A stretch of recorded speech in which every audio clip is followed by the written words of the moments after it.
Hello everyone, welcome to my channel maths with Kunde. हम लोगों ने पिछली क्लास में क्वेश्चन नंबर 9 तक कंप्लीट कर लिया था। आज की क्लास में हम लोग क्वेश्चन नंबर 10 और 11 करेंगे और ये हमारा टॉपिक जो है equations reducible to homogeneous differential equation का चल रहा है कि अगर कोई जो डिफरेंशियल इक्वेशन गिवन है अगर वो होमोजीनियस नहीं है तो उसको होमोजीनियस में रिड्यूस कैसे करें और रिड्यूस करने के बाद कैसे उसको सॉल्व किया जाएगा। तो इस टाइप के क्वेश्चंस ये हमारे यहाँ हैं और इसका अगर स्टार्टिंग से आप लोगों ने कोर्स नहीं पढ़ा है तो इसके लिए एक प्लेलिस्ट बना हुआ है ऑर्डिनरी डिफरेंशियल इक्वेशंस के नाम से, तो वहाँ पर आप स्टार्टिंग से कोर्स पढ़ सकते हैं। तो आज हम लोग का जो टॉपिक है उसमें हम लोग क्वेश्चन 10 और 11 करने वाले हैं, मतलब आज की क्लास में। तो क्वेश्चन नंबर 10 हमारा यहाँ पर दिया है dy by D X is equal to 2x minus 3y plus 4 upon में 3 माइनस 3x, और यहाँ पर इनिशियल कंडीशन कुछ दिया है y at 3 is equal to 2। वो हम बाद में इसका यूज करेंगे c का वैल्यू निकालने के लिए। तो सबसे पहले पहला स्टेप हमारा वही जैसे हम लोग अभी क्वेश्चन में करते आए हैं, हम लोग देखेंगे कि x और y वाला और यहाँ नीचे x और y वाला क्या सेम है क्या, या कुछ कॉमन लेने पर सेम बन रहा है क्या। तो ऐसा नहीं हो रहा एक्चुअल में, तो यहाँ x और y वाले दोनों हैं, यहाँ y वाला है ही नहीं। तो जब यहाँ पर x y वाला और x y वाला सेम नहीं होता तो उस केस में हम क्या करते हैं, लेट कर लेते हैं x is equal to capital X plus H and y is equal to capital Y plus K. ये हम अज्यूम कर लेते हैं। जब x की जगह कैपिटल X प्लस एच और y की जगह capital Y plus K put करते हैं तो हमारा dy by D X is equal to capital dy by D X आ जाता है। सो दैट तो हम सब्स्टिट्यूशन अपना करेंगे, तो सो दैट यहाँ dy बाई डी एक्स की जगह में capital dy by D x और यहाँ पर x की जगह पर हम क्या पुट करेंगे x प्लस एच और y की जगह पुट करेंगे y प्लस के प्लस 4, वैसे ही रहेगा। और उसी तरीके से यहाँ नीचे हम लोग x की जगह पर कैपिटल X प्लस एच ये पुट करेंगे। फिर हम इसको अंदर मल्टीप्लाई करेंगे 2x प्लस 2h और ये अंदर जाएगा माइनस का 3y माइनस 3k प्लस 4 और होल अपॉन में ब्रैकेट ओपन यहाँ पर कर देंगे माइनस 3x माइनस 3h। उसके बाद हम लोग क्या करते हैं, x और y वाले को एक साथ, यहाँ पर है 2x और माइनस का 3y इसको एक साथ, और कांस्टेंट वाले अलग। कांस्टेंट वाला है कौन है, 2h है माइनस 3k है प्लस 4, कांस्टेंट वाला हमने अलग कर लिया। उसी तरह यहाँ पर x वाला है केवल, कांस्टेंट और कोई है नहीं, मतलब वेरिएबल और कोई नहीं है, तो केवल x वाला लिखेंगे। और उसके बाद कांस्टेंट कौन है, माइनस 3h और प्लस का 3, तो ये हमारा कांस्टेंट वाला हमने साइड में कर दिया। अब फॉर होमोजीनियस डिफरेंशियल इक्वेशन, अगर इसको हमें होमोजीनियस डिफरेंशियल इक्वेशन बनाना है तो ये जो यहाँ से कांस्टेंट टर्म है 2h माइनस 3k प्लस 4 और नीचे माइनस 3h प्लस 3, इसको 0 के बराबर होना चाहिए, क्योंकि जब तक ये हमारे कांस्टेंट टर्म्स 0 नहीं होंगे तब तक ये क्या बनेगा, ये होमोजीनियस नहीं बन पाएगा। तो हमने क्या किया, यहाँ का कांस्टेंट टर्म और यहाँ के कांस्टेंट टर्म को 0 से इक्वेट कर दिया और अब इन दोनों इक्वेशंस को हम सॉल्व करके h और k की ऐसी वैल्यूज को फाइंड आउट करेंगे जिसके लिए ये पूरा टर्म और ये पूरा टर्म 0 हो जाए, जिससे केवल x y वाला और नीचे x वाला बचे, तो फिर वो क्या बन जाएगा, होमोजीनियस बन जाएगा। तो इन दोनों इक्वेशंस को हमें सॉल्व करना है। नीचे वाली इक्वेशन तो सिंगल वेरिएबल में है तो ये अपने आप ही सॉल्व हो जाएगा, माइनस 3h प्लस 3 उधर जाएगा माइनस 3 h अपॉन -3 अपॉन -3। तो h की जगह पर आ गया 1। अब h की जगह 1 यहाँ फर्स्ट वाले में हम पुट कर देंगे, h की जगह 1, तो 2 1 जा 2 -3k + 4 = 0, -3k 2 और 4 6 उधर जाएगा तो -6, तो -6 अपॉन -3, तो k = 2। तो इसका मतलब h की जगह पर 1 और k की जगह पर 2 अगर यहाँ रख दिया जाए ऊपर और यहाँ नीचे एच के का वैल्यू, तो ये वाले जो कांस्टेंट टर्म्स हैं, ये कांस्टेंट वाले टर्म पूरे गायब हो जाएंगे, केवल एक्स वाई वाला बचेगा, जिससे ये होमोजीनियस में रिड्यूस हो जाएगा। तो इसलिए हम लोग एच के की वैल्यूज को यहाँ पुट कर देते हैं, तो ये कांस्टेंट वाले गायब हो जाएंगे। तो अब केवल हमारा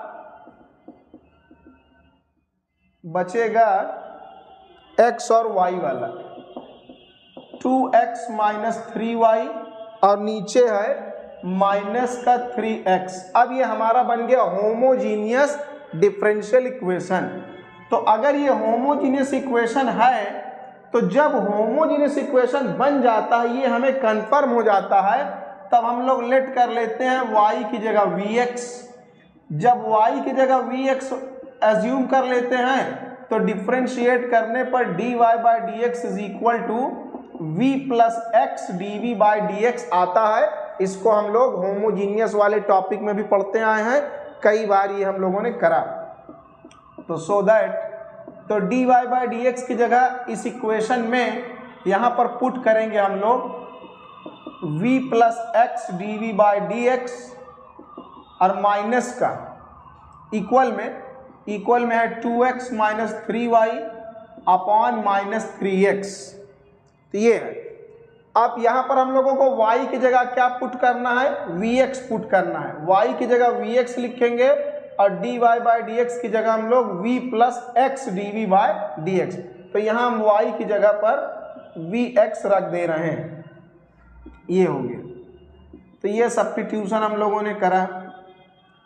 अब ऊपर से x कॉमन लेंगे तो 2 - 3v और यहाँ -3x, x और x कैंसिल हो जाएगा, तो v + x dv/dx = 2 - 3v और होल अपॉन -3। अब ये v उस साइड जाएगा,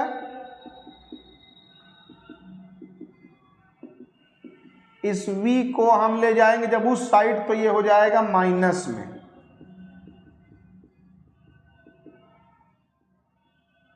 तो ये माइनस प्लस का 3v, ये और ये कैंसिल हो जाएगा।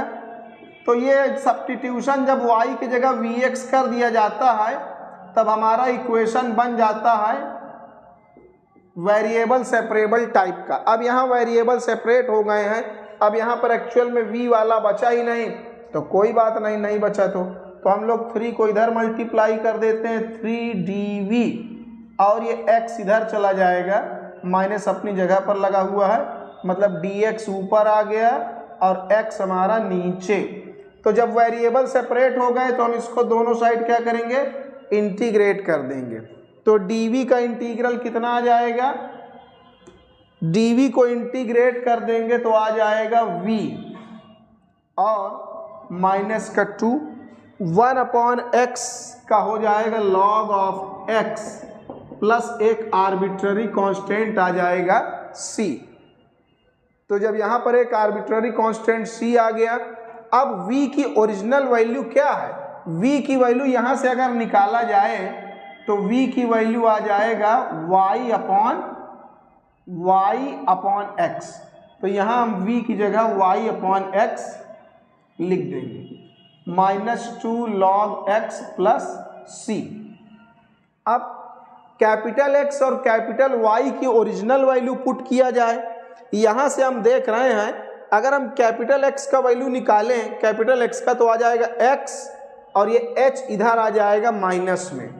तो कैपिटल X की जगह पर आएगा x - h, उसी तरह कैपिटल Y का वैल्यू आएगा y - k, तो आ जाएगा y - k।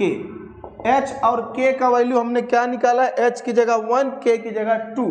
तो यहाँ हम h की जगह 1 और k की जगह 2 रख दें। मतलब x की जगह x माइनस 1 रखना है, कैपिटल X की जगह x माइनस 1 और कैपिटल Y की जगह y माइनस 2। तो कैपिटल Y की जगह y माइनस 2 और कैपिटल X की जगह x माइनस 1।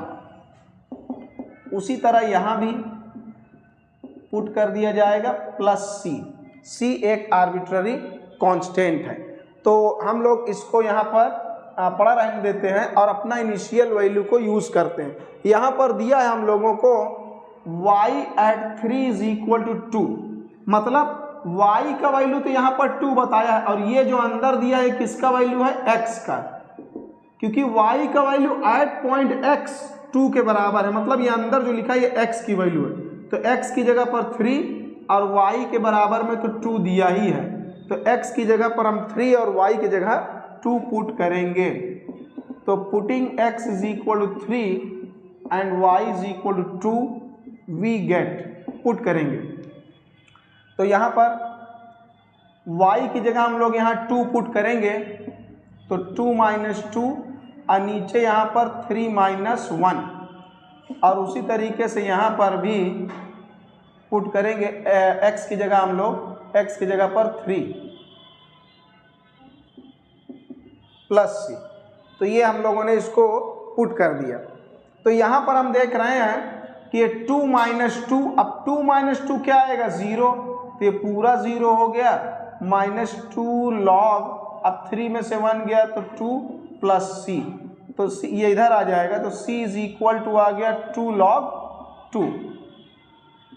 सो दैट, तो अब c का वैल्यू हम लोगों को पता चल गया। तो यहाँ पर c का वैल्यू हम क्या करें, इस c का वैल्यू उठाकर यहाँ एकदम रख देंगे।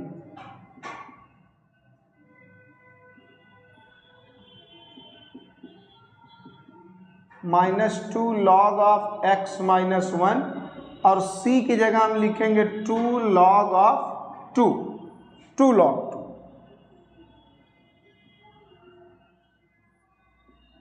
और इसमें हम लोग देख रहे हैं कि यहाँ से हम लोग 2 कॉमन ले सकते हैं, यहाँ और यहाँ 2 हम लोगों ने कॉमन ले लिया, 2 कॉमन ले लेते हैं, चाहे तो हम लोग -2 कॉमन ले लें, -2 हमने कॉमन ले लिया तो ये बचा log of x minus 1, -2 common लेंगे तो माइनस वाला प्लस में हो जाएगा और ये प्लस वाला माइनस में हो जाएगा।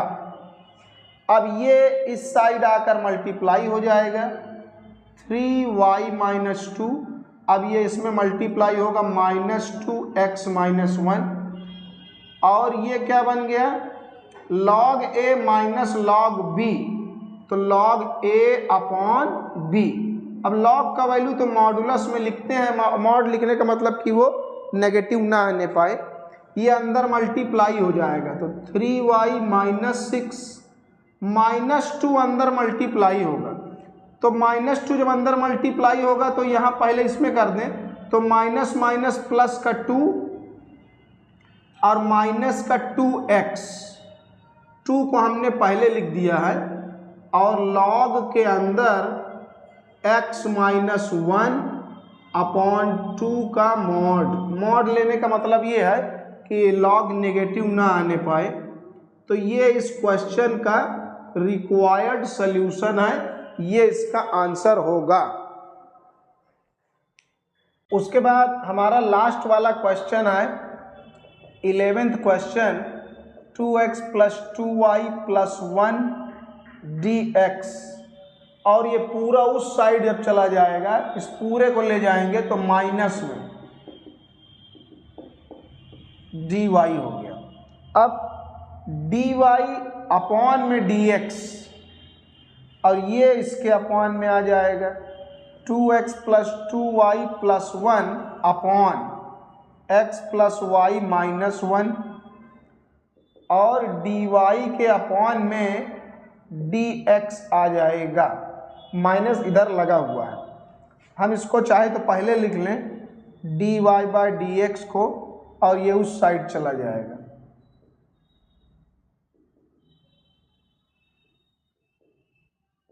ऐसे, और ये जो माइनस है इस माइनस को हम इसी साइड लगा दे रहे हैं। हम लोग यहाँ पर देख रहे हैं कि इसमें ऊपर और नीचे x वाला मैच कर रहा है। अगर हम यहाँ से 2 कॉमन ले लें तो ब्रैकेट में x प्लस वाई बचेगा प्लस 1 ऊपर x और y में, और नीचे वाला हमारा वैसे ही पड़ा हुआ है। तो जब इस तरह का क्वेश्चन आ जाए कि x और y वाला टर्म ऊपर और x y वाला टर्म नीचे मैच करने लगे, तो इस केस में सीधा हम लेट कर लेते हैं x प्लस वाई की जगह पर v। तो x प्लस वाई की जगह पर तो यहाँ v पुट कर देंगे, लेकिन dy बाई dx का क्या होगा, तो उसके लिए हम इसे x के रिस्पेक्ट में डिफरेंशिएट करेंगे। Differentiating it with respect to x we get, इसको x के रिस्पेक्ट में डिफरेंशिएट करेंगे तो x का x के रिस्पेक्ट में 1 होगा और y का हो जाएगा dy बाई dx और इधर dv बाय dx। तो ये प्लस का 1 उस साइड चला जाएगा, प्लस का 1 उधर आ जाएगा, तो dy by dx is equal to dv by dx minus का 1 उधर चला गया। तो नाउ तो यहाँ अब हम dy बाई dx की जगह क्या पुट कर सकते हैं, यहाँ पर dv by dx minus 1 put करेंगे, और यहाँ पर x प्लस वाई की जगह हमने अज्यूम किया है v, तो यहाँ हो जाएगा 2v प्लस 1 और नीचे है v माइनस 1, ये पड़ा हुआ है अपनी जगह पर, माइनस जो है वो बाहर लिखा हुआ है। अब इस माइनस 1 को हम उधर ले जाएंगे तो प्लस 1 हो जाएगा,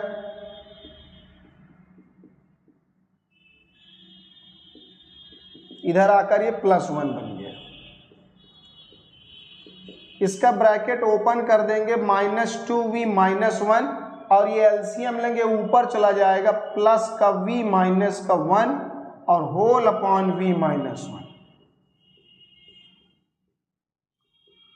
अब ये माइनस का 2v और प्लस का 1v, तो माइनस का 1v बचेगा, और माइनस माइनस 1 माइनस 2 और नीचे v माइनस 1। हम अगर इन दोनों में से माइनस कॉमन ले लें तो ये प्लस में बन जाएगा। अब वेरिएबल सेपरेट हो जाएगा, ये इधर आ जाएगा, v minus 1 upon v plus 2, v minus 1 ऊपर और v प्लस 2 नीचे, dx इधर मल्टीप्लाई हो जाएगा माइनस के साथ। अब वेरिएबल जब सेपरेट हो जाए तो इसको हमें इंटीग्रेट कर देना चाहिए। तो इसको हम इंटीग्रेट करने से पहले डिवाइड करेंगे, क्योंकि ऊपर वाले का पावर भी 1 है और नीचे वाले पॉलिनोमियल का पावर 1 है। जब इक्वल पावर हो तो डिवाइड करना पड़ता है, या ऊपर वाले की पावर ज़्यादा है तब भी डिवाइड करना है। तो यहाँ v की पावर 1 है, लीनियर है, यहाँ भी v की पावर 1 लीनियर, बराबर पावर के, इसलिए डिवाइड करना पड़ेगा। तो इसको हम ऐसे लिख सकते हैं v प्लस 2 एंड माइनस का 3, ऐसे हमने इसको डायरेक्ट बना दिया। इसको चाहे तो डिवाइड भी कर सकते हैं। dx का हो जाएगा x प्लस सी, तब ये बन जाएगा v प्लस 2 के अपॉन में v प्लस 2 और माइनस 3 के अपॉन में v प्लस 2। इसको हमने v प्लस 2 और 3 में अलग अलग डिवाइड कर दिया है, i इक्वल टू माइनस का x प्लस c1, तो ये कैंसिल हो जाएगा, तो यहाँ से क्या बचेगा 1, और माइनस x प्लस c1। अब 1 का v के रिस्पेक्ट में तो v आएगा, और ये अपॉन में लिखा हुआ 3 तो कांस्टेंट है वो पड़ा रहेगा, 1 अपॉन v प्लस 2 का log of v plus 2 minus x plus c1। उसके बाद putting v is equal to X plus Y, v है। अब यहाँ v की ओरिजिनल वैल्यू पुट करेंगे, तो v की वैल्यू क्या हम लोगों ने किया था, v की जगह पर x प्लस वाई है, तो यहाँ हम v की जगह x प्लस वाई पुट करेंगे और यहाँ भी v की जगह x प्लस वाई, जहाँ जहाँ v है सब जगह ओरिजिनल वैल्यू हम लोग सब्स्टिट्यूट कर देंगे, माइनस एक्स प्लस सी वन। अब ये माइनस एक्स इधर आएगा तो माइनस माइनस प्लस हो जाएगा, तो x x 2x plus Y.